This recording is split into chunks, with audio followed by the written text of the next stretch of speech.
नमस्ते दोस्तों, मैं हूं रमेश मेहता। हमारी कहानी में आप सबका स्वागत है।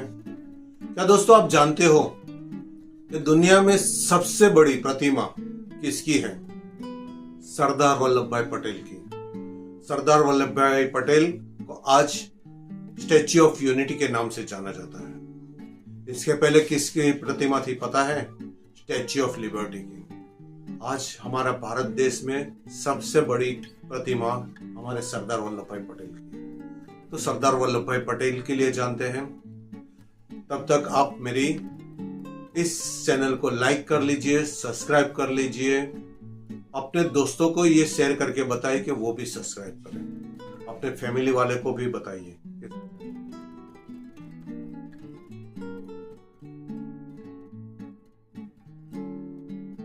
तो दोस्तों चलो कहानी की शुरुआत करते हैं। सरदार वल्लभ भाई पटेल का जन्म 31 अक्टूबर 1875 में हुआ था। गुजरात के खेड़ा जिले में करमसद गांव में था। एक गृह मंत्री के तौर पर उसने 562 छोटी बड़ी रियासतों को एकजुट करके भारत बनाया, यानी भारत देश में उसको विलय करवाया। इतना बड़ा योगदान देखकर दुनिया दंग रह गई। ऐसा करने में उन्होंने भारतीय एकता निर्माण करने में एक अहम भूमिका निभाई। इसलिए सरदार पटेल को नवीन भारत का निर्माता भी कहा जाता है। 15 दिसंबर 1950 में उसका निधन हो गया था। उसकी पत्नी जवेरबा थी और उसकी एकलौती बेटी मणिबेन थी। आप मणिबेन को भी तो जानते होंगे। आज के बड़े बुजुर्ग तो जानते हैं, मगर आज का यंग जनरेशन शायद कम जानता होगा। मणिबेन के नाम से उसे शायद किसी लड़की को चिढ़ाते होंगे, मगर जब मणिबेन को जानोगे ना तो आप कभी नहीं चिढ़ाओगे और मणिबेन के लिए गर्व महसूस करोगे। अपना पिता का साथ देकर उसने भारत की सेवा ही की। 12 साल से अधिक वो कारावास में भी रही। अपनी पिता की तरह सादगी, सेवा, ईमानदारी, आस्था और समर्पण की भावना कुट-कुट के भरी हुई थी। पिता की तरह दृढ़ मनोबल वाली महिला थी। देश की सेवा करते करते उसने खुद ने विवाह भी नहीं किया। 1947 की आजादी के बाद वो 4 बार सांसद भी चुनी गई। सरदार का अर्थ होता है प्रमुख। सरदार वल्लभ भाई पटेल भारत के राष्ट्रीय कांग्रेस के वरिष्ठ नेता थे, जिन्होंने भारत के स्वतंत्रता संग्राम में अपनी अहम भूमिका निभाई। 1947 के भारत पाकिस्तान के युद्ध के समय गृह मंत्री के रूप में उसने बहुत अच्छी तरह कार्य किया। उसके उत्तराधिकारी बाद में मोरारजी देसाई रहे। सरदार पटेल के पिता जवेर भाई की वो चौथी संतान थी। उसके जो 3 भाई थे उसका नाम था सोमाभाई, नरसिंह भाई और विठल भाई। लंदन जाकर बैरिस्टर की पढ़ाई की और अहमदाबाद में वकालत शुरू की। मोहनलाल करमचंद गांधी यानी गांधी जी के विचारों से प्रेरित होकर उसने स्वतंत्रता आंदोलन में भाग लेना शुरू कर दिया। सबसे पहला योगदान था 1918 में खेड़ा जिले में किसान संघर्ष के समय हुआ। खेड़ा खंड में उन दिनों भयंकर सूखा पड़ गया था। किसानों ने अंग्रेज को कर में राहत करने के लिए कहा, पर अंग्रेजों ने उसे स्वीकार नहीं किया। तभी सरदार पटेल और गांधी जी ने किसानों का नेतृत्व किया। अंत में सरकार झुकी और उस वर्ष कर में राहत दी गई। उसके बाद कई आंदोलन में भाग लिया, मगर बारडोली का सत्याग्रह जो 1928 में भारतीय स्वाधीनता संग्राम के बारडोली में प्रमुख किसान आंदोलन था।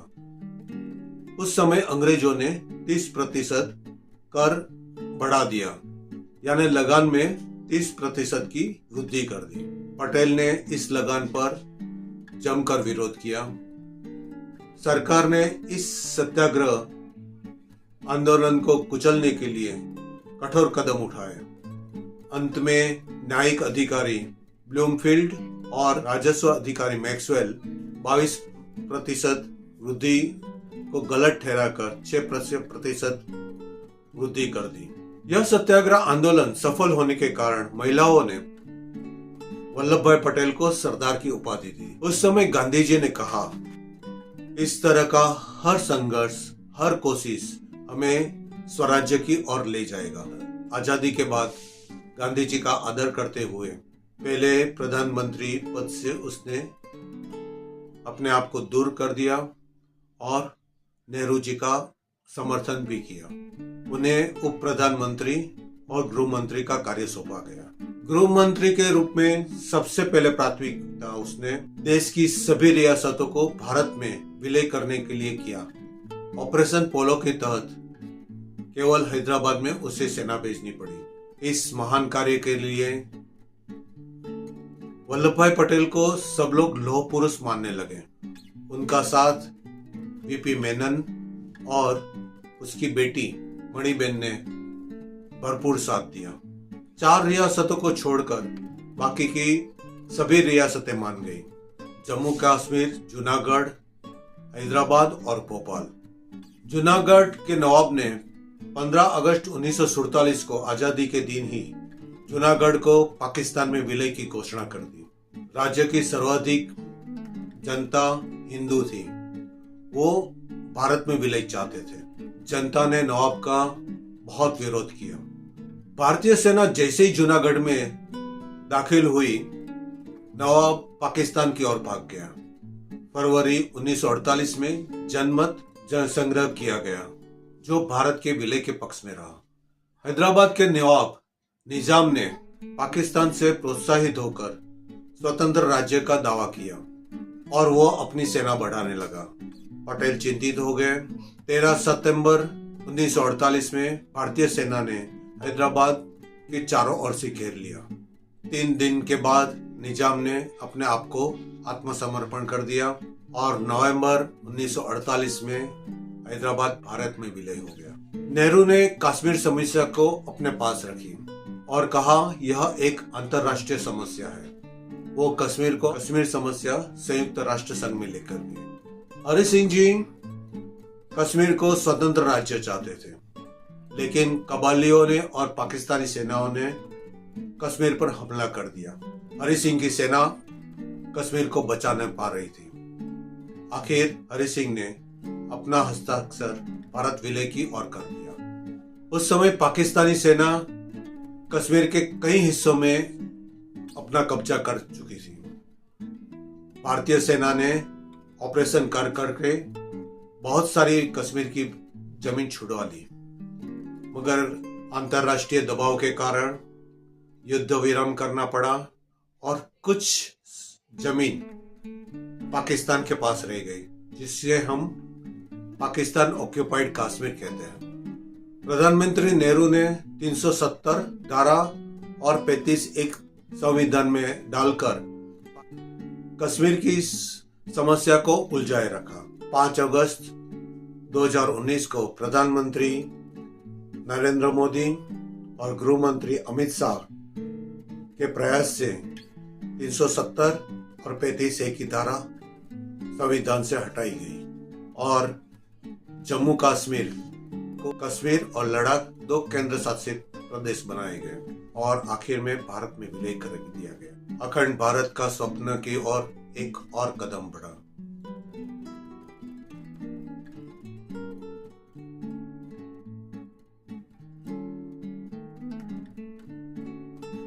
इसके अलावा हमें आज पीओके जो पाकिस्तान ऑक्यूपाइड कश्मीर है वो अपने भारत में मिलाना है।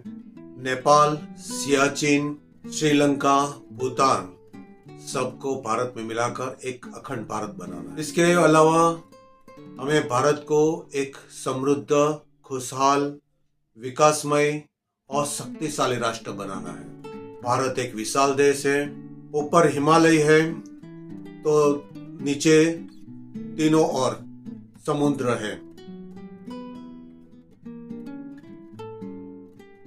हमारी धरती समृद्ध है। हर तरह की उपज हमारे धरती में है। 140 करोड़ की जनता है। भारत का विशाल समुद्र तट का उपयोग भारत की जनता के लिए खोल देना चाहिए, ताकि वो भी हमारे रोजगार को भी बढ़ा दे, देश की समृद्धि में और भी मदद कर दे। अगर मेरा विचार भी आपको अच्छा लगे तो आप अपनी कमेंट जरूर कर देना। मेरी इस चैनल को लाइक और सब्सक्राइब जरूर कर लीजिएगा। फिर एक कहानी लेकर आऊंगा, तब तक के लिए धन्यवाद। जय श्री कृष्ण, जय श्री राम, जय हनुमान, हर हर महादेव। भारत माता की जय, भारत माता की जय, भारत माता की जय।